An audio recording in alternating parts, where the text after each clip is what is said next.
এই যে মানসিকতা, আল্লাহ কুত্তার সাথে শিয়ালের এই লড়াই, মানুষের এই যে একটা অবস্থা তৈরি করে, আবার শিয়ালও দেখেন তাদের কিভাবে সফটওয়্যার দিয়ে দিয়েছে।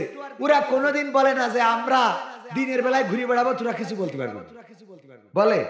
ওরা কোনোদিন এসে বলেনি পালাবো না, পালাবো না, প্রয়োজন হলে ফজলুল মামার বাড়িতেও বলে এই কথা?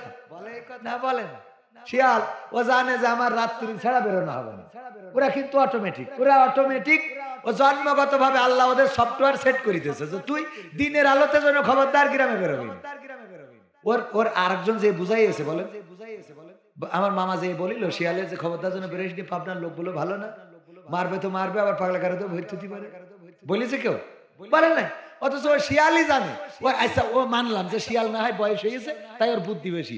আচ্ছা, ওর বাচ্চারাও তো বেরোয়, কথা কয় না। এই বাচ্চাদের বুদ্ধি দিল কিনা দেখেন।